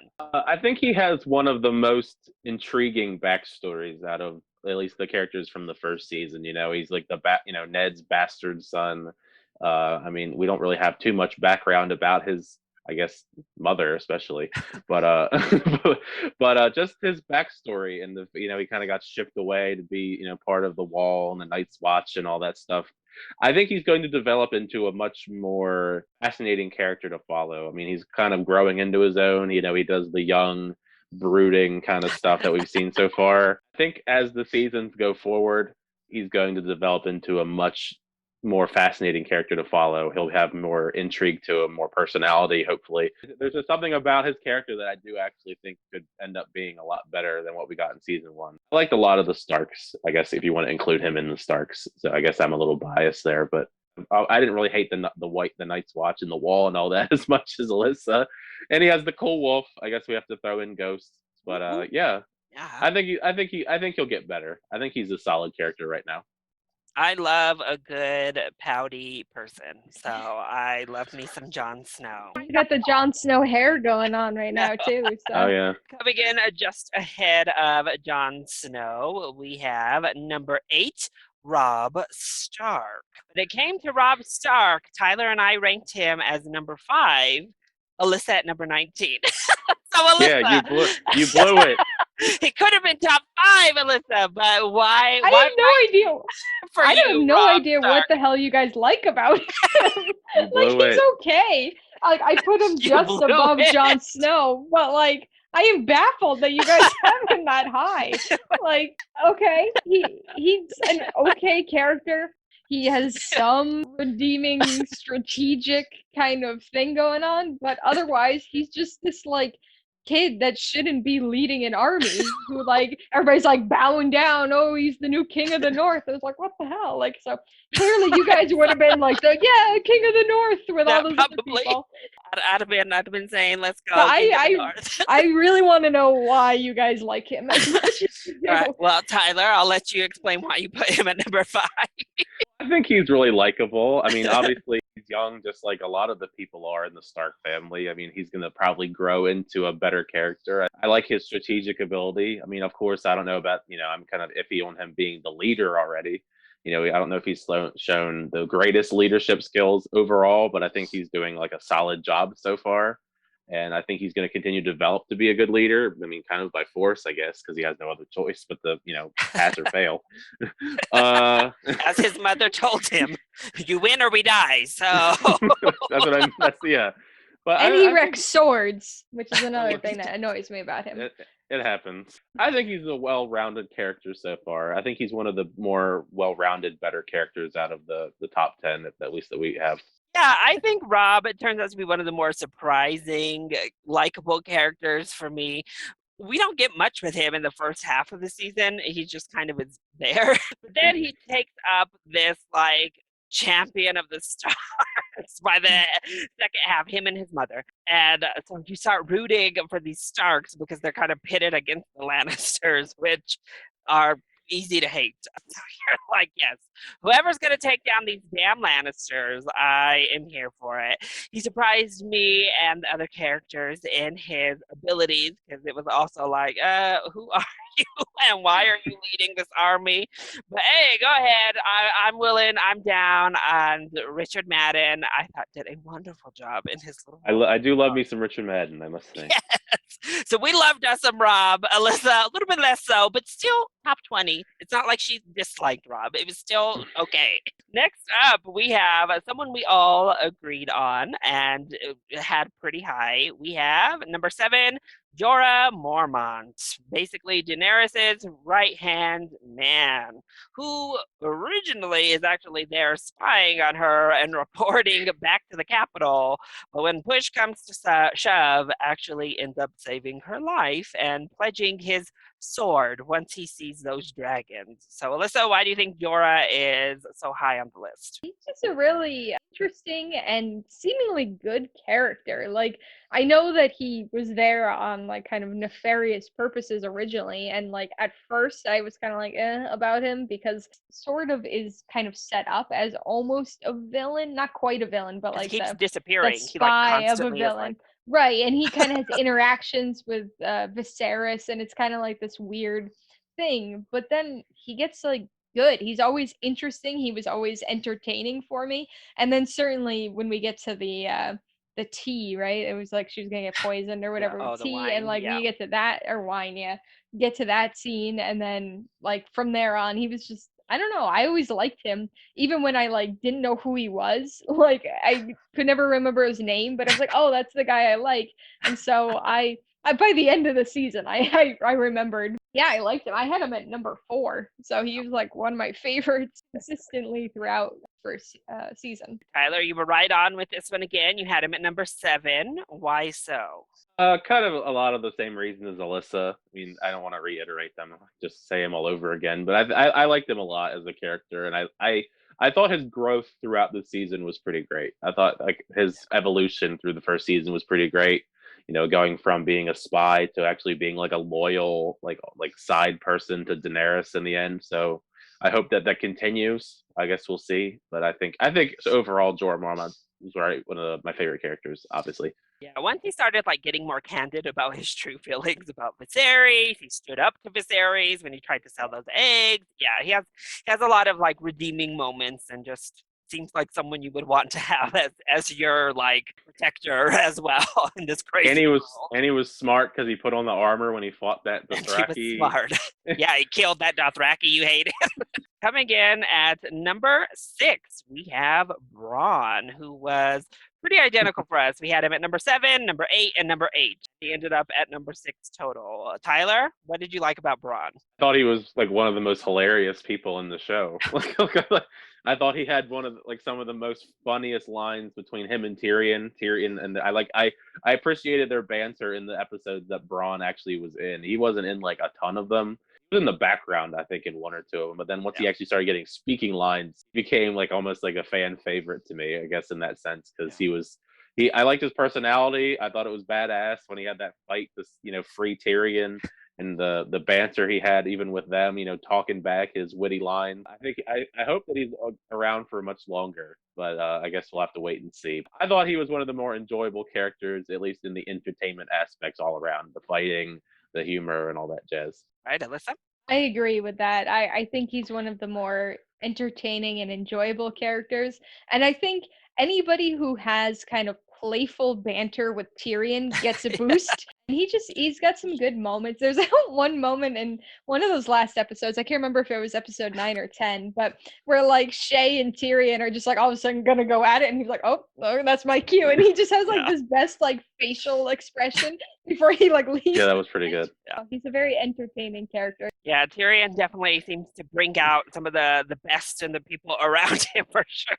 Well, now we break into our top 5, which kicks off with Ms. Catelyn Stark. So, the matriarch of the Stark family, ringing in at number 5. Alyssa, your thoughts on Catelyn? I actually had her at number 5 on mine. You did, yeah. This is probably going to be a very unpopular opinion, but I like her more than I like Ned.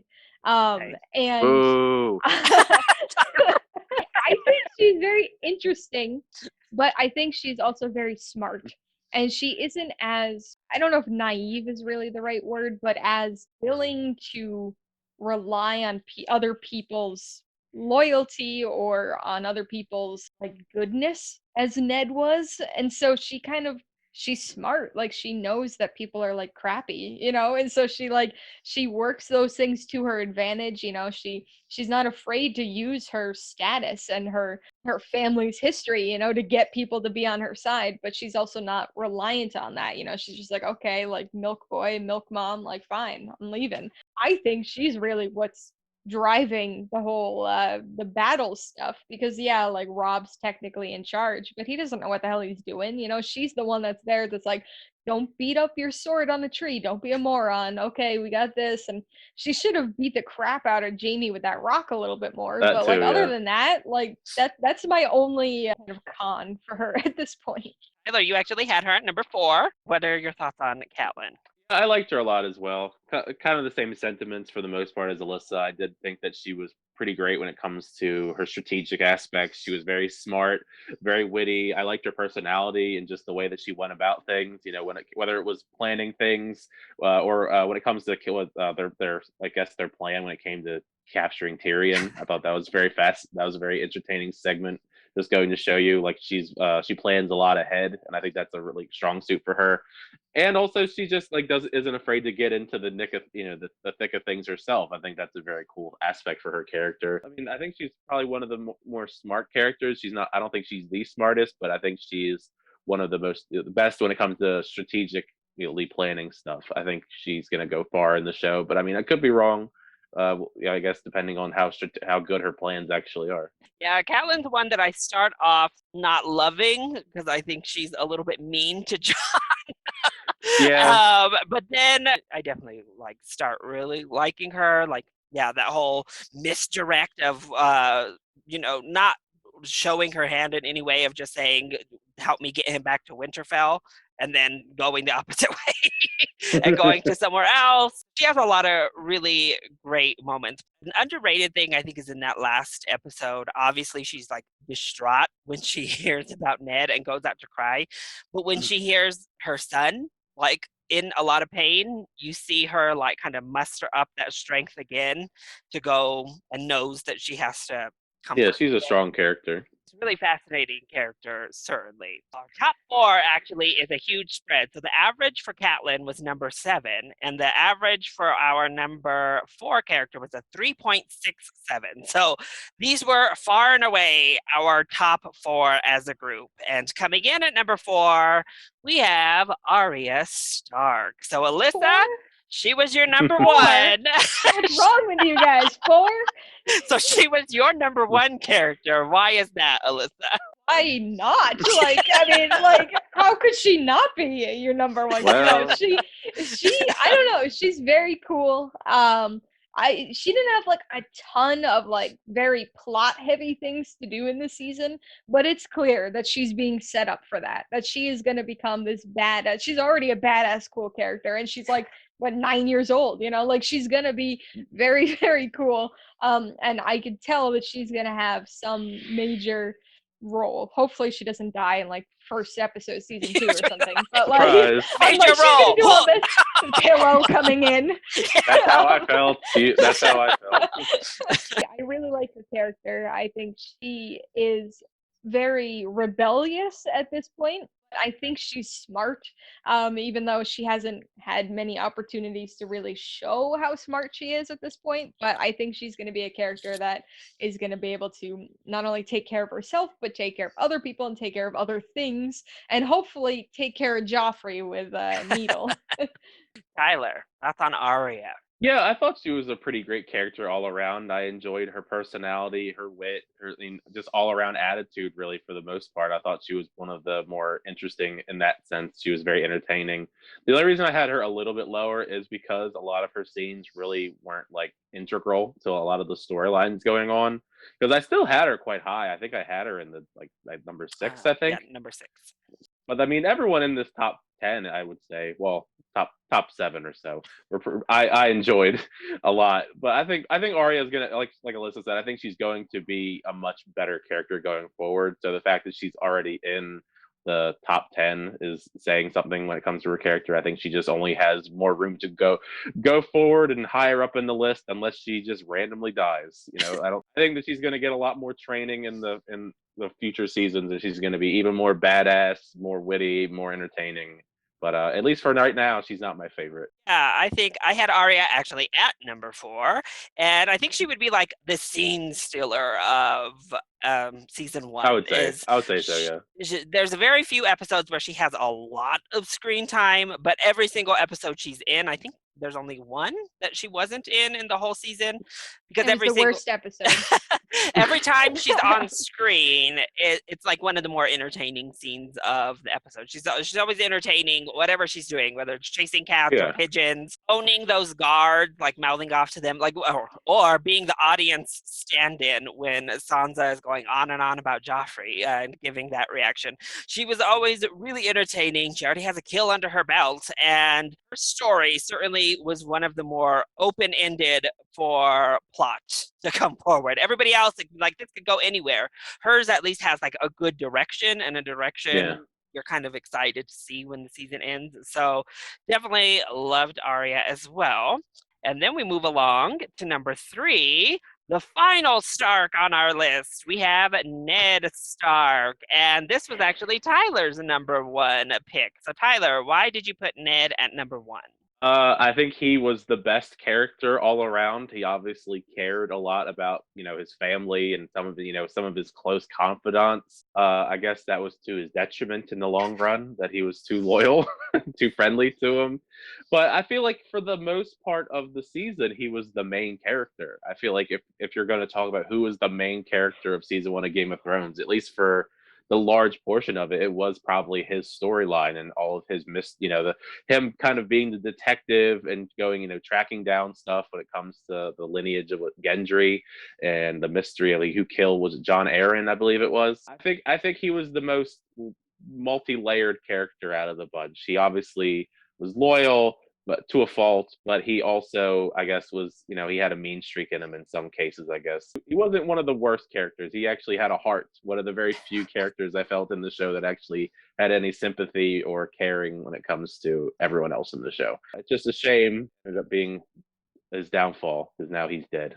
I don't know. I mean, I don't know how else to word it. I thought he was the most likable up until the last couple episodes when he was kind of just in a dungeon waiting to have his head chopped off. I think he was the best He was like the best character to follow. All right, so Tyler had your favorite at number 6, and you had Tyler's favorite at number 6. So, what are your thoughts on Ned, Alyssa? I liked Ned. Like he was a good character.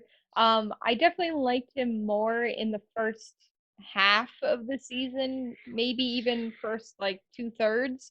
The last couple episodes though really started to drag him down for me because he I mean, was he was just in in a the dungeon. I know, but like that was his own fault. Like he was stupid. He trusted people he shouldn't have trusted, and like Like Littlefinger. Not just him though. Like the thing that I think was the big thing for him was going to Cersei and telling her that he knew like what was going on. Like that was his stupid move, and or like one of his big stupid moves. But like again, he was a very good character. He was looking for the best in people, but that's just not something that you can do in this Game of Thrones world. I'm sad that he's dead, but I'm not that sad because I think he would have died pretty soon anyway if he didn't die in this way. So Yeah, Ned, I actually had at number 3, so he was chilling right where he is on the list. I would agree with Tyler that he is the main character overall of season 1. He's the one really that drives the main plot of the entire story forward as we go. Even long into the show, though clearly he's not there, it's kind of like his presence continues to be felt because of everything that was pushed into action this first season. And it's so sad because I just hate that he admitted to something he didn't do and he still got him killed. It was just like a lasting thing of the show. That was probably another reason why he was a little lower for me that he would do that. I know it was like because he saw Arya and like, but like, come on, she's got needles, she could take care of herself. Well, he was gonna die anyway. It was but don't like your name. I think is big in these medieval worlds, and so like. And it was huge for him himself, so it was went against his own nature to do it, and it was just like, but at the end of the day, we still did really like him and had him up at number 3. R.I.P. So coming in at number 2, we have my personal number 1, and that is Daenerys Targaryen. All right. So as I've said, obviously I was a day one. I just was fascinated. What was the first clue behind you? From the first episode, she herself doesn't do much in that first episode, certainly, but it was just automatically a story that I was quickly drawn to just by like this poor woman being sold off and surrounded by terrible men all around her. And I think it's just her coming up out of that through season 1, whether by force, because most of these strong men are killed one way or another, or somewhat by her own decisions. I like that she used the situation she was put in to start gaining it in her own advantage and advancing herself in this situation that she had no control over, but started to make the best of. And then obviously we see what happens when that is threatened to be taken away from her, but we get baby dragon. Which obviously is a huge plus. If she has dragons, she's the mother of dragons. So I think she has one of the biggest character arcs out of any of the characters in season 1. She ends at a very different place than where she started the season at. It's a very different person that we concluded, and that's initially what drew me to her. But you both actually put her as your number 3. So, Tyler, what do you have to say about Daenerys? In the beginning of the season, I didn't understand why you liked her so much, because because she really didn't do much besides, be sold off and kind of just was, I guess, whipped around by Viserys and then, got assaulted a bunch of times by Khal Drogo. So I was kind of like in the earlier on episodes, I was thinking, I don't understand what the hype is. Because I'm like, this is what you like, and your Just character? nudity, just a bunch of nakedness. A Yeah. woman who doesn't have clothes, apparently. Yeah, but as the episodes went on, she became, more confident, had more of her own personality, kind of, almost by force in the beginning to kind of become her own person and stand up for herself, which I did like of that. I did like that about her, how she kind of had to adapt to her crappy surroundings, and over time they got much better for her, and she developed her, just into a much stronger character because of it, standing up to Viserys and then he dies, and then being her own person after the death of Khal Drogo, and I guess, her son, her stallion, whatever you want to call him. So, so I mean, I think she was one of the characters this season that had the best development. I can see why. Like by the end of the season, I could see why you really liked her as a character, because she grew into her own, has kind of, now she has like her own army, so to speak. If she, the army of slaves that she freed, I think she's gonna have one of the more intriguing, I guess, follow-ups in the next couple seasons, or however long that she survives in the show. I mean, I also just think Amelia Clark does a really great job with the character. Baby dragons are cute, I guess. That's also a bonus that she finally has the dragons. Right, Alyssa, why'd you have her up at number 3? I agree with both of you guys that she had probably one of the most significant character arcs in this first season. She started off very kind of meek and pushed around, but like you could tell that she was gonna become something more. But then I gotta say, like she started to get better, when she would start to kind of talk back to Viserys a little bit, and then like when she would kind of boss around the other horse guys and The stuff, and be Dothraki. like, "I'm The the Dothraki army. Khaleesi," like yeah, like No that more was kind of raping. better. Nope. Yeah, so that I like that aspect, but I gotta say the whole relationship with Khal Drogo like really pulls her down a lot for me. Baby Dragon saves her. Baby dragons are why she ended up at 3 for me, because like the whole Khal Drogo thing, like I said, it was like this stupid Stockholm syndrome kind of thing, and it's like, okay, like you can't be like, well, then why do you dislike her? You should just dislike Khal Drogo. But I dislike both of them for that aspect. And like the sun and stars and moon and stallion mounting and all that shit was just so stupid. Like I hated that. I didn't like that aspect. And then again, her reaction to the witch, Mary Mary Muster, Mastur. like That's what unnecessary. solidified. That's It what was jumped her to 3 on unwarranted. Tyler's list. See, like that Yeah. and Khal Drogo dragged her down, but her killing her and the pillow with Khal Drogo that bumped her up a little bit for me. But then That was not the they same for me. baby dragons Woo! are really like the huge thing for me. But I agree with what Tyler was saying, that I think she is gonna have a very interesting next couple seasons. I think now that she's free of Khal Drogo, free of Viserys, and free of having a kid, and with freedom of having 3 dragons, I think she's gonna like she's got so many things she could do, and clearly she's going to be vying for this throne. And then our number 1 is the third character all 3 of us agreed on. We all had him at number 2 on our lists, but averaging out to the highest score, we have Tyrion Lannister. Yeah. So, Alyssa, why do you think Tyrion turned out to be number 1 on the list? He is just such a fun, entertaining character. Like he does some like bad stuff every now and then, but nothing that he does is like so like malicious that like you can hate him, like you're like, oh, you're an asshole, but like you're like, oh, but like you got like A fun you're asshole. funny, and you're like you're entertaining, and you have good banter with just about anybody you talk to, and like he's just a very entertaining character. I like that. I want to see more of what he does. I think he's on kind of an interesting trajectory right now with potentially becoming the hand of the king, and then what that's going to entail and if that's actually going to happen, and then what that means with him and Shay, and then Braun kind of probably is going to come along and be his like bodyguard of the hand, so hopefully he doesn't get stabbed in the eye. He's a fun character and he makes pretty much every scene he's in enjoyable. Right, Tyler? I think by far Tyrion is like the most entertaining character in the whole show so far. I think he has some of the best lines, whether they're funny or he has some of the best monologues, I guess you could say. Some of them are just jokingly, like joking kind of monologues, but there's still some of the most funny, entertaining moments. And you can tell that like some of the stuff he says purposefully is to get under people's skin. And I think that's just an enjoyable trait that he has.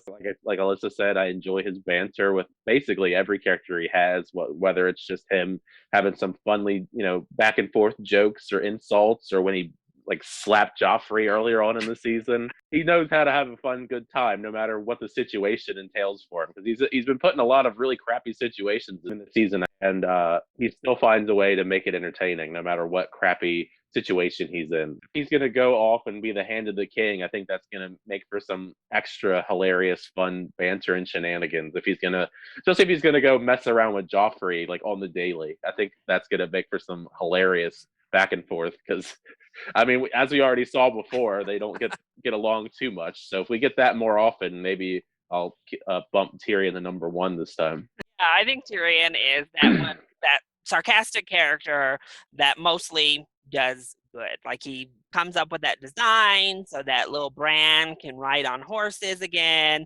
He pays all of his debts. He paid that like ridiculous little guard up at the Eyrie. Oh yeah. He made sure that Shagga and all those mountain people got their due from his father. I always love that line because it's burned in my brain now, because like a Lannister always pays his debts. So at least they he's mean not it. a liar. So. He at least is like true to his word. He's funny. He has a lot of the best quips, and I can definitely see why. I actually was shocked, Tyler. I don't know why that Tyrion was not number one, that Ned beat him out on your list. I was shocked. I think that Ned all around was a much better like character as a whole. Like obviously Tyrion it was a tribute in Ned's memory.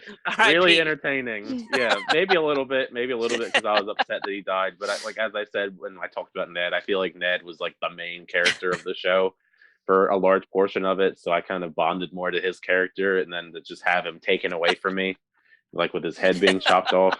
So I guess I was a little bit more upset about that still. But I guess that is a way to honor him, to have him a little bit higher. But obviously, now that Ned's out of the picture, freeze up that number one spot for season 2. So now that Ned's out of the picture, or at least as far as we know, I mean, I don't know what the laws of death are in Game of Thrones. Just throw him up above the wall and he'll be one of the he'll be one of the White Walkers. Yeah. Yeah, I don't know what the rules are as far as death goes in this show, but I imagine he's like dead because he's Sean Bean, of course. All right, well, that was our very long, very extensive ranking of almost all the characters that had significance in except the wolves of Game of Thrones. Make sure to leave your rankings down below. Are you shocked by where anybody ended up? Are you yelling that somebody was too low, too high? Are you mad at Alyssa? Yelling at me for everything. Are you mad at the cynical lady in the corner? Let us know in the comments down below. Alyssa, do you want to tell them where they can find you personally? Maybe not if they're going to be coming after me. No. Shame. Shame. So you guys can find me here on YouTube or Twitter, Instagram, Facebook at Mainly Movies. All right, and Tyler? YouTube, my name, Tyler Calvert, and on Twitter and Instagram at It's Tyler Calvert. All right, and if you did like this video, hit that like button down below and subscribe so you are up to date as we venture into season 2 in our reactions. I love you all so much for your continued support. Thank you for watching, and I'll see you next time. Bye.